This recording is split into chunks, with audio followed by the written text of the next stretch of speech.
Hello everyone.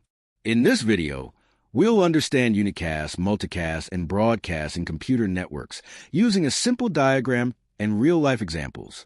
This topic is very important for networking basics, CCNA, and IT students. Unicast is a type of communication where one sender sends data to one specific receiver.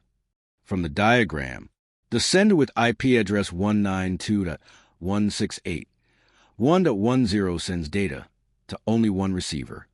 Real-life example. Telephone receiver calling a friend on the phone. Only you and your friend are part of the conversation. Examples.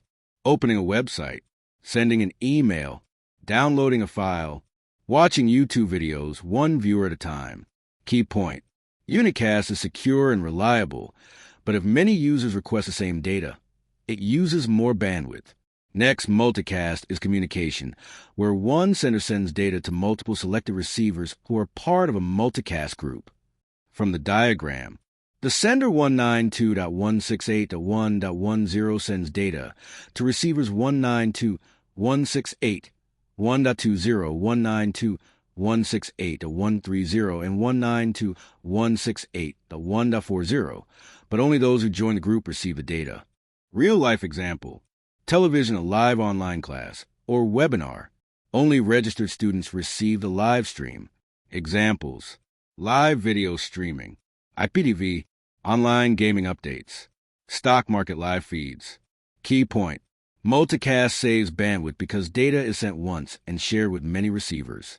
Finally, broadcast is communication where one sender sends data to all devices in the network, whether they need it or not. From the diagram, the sender sends data to every receiver in the network. Real-life example. Loudspeaker school loudspeaker announcement. Everyone hears it, even if it's not relevant to them.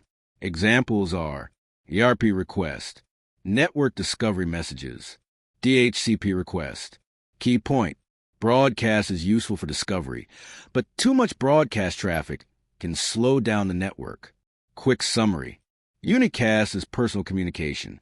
Multicast is group communication. Broadcast is public announcement. Choosing the right method helps improve network performance and efficiency. If this video helped you understand networking concepts easily, hit the like button, subscribe to the channel, and comment your questions below.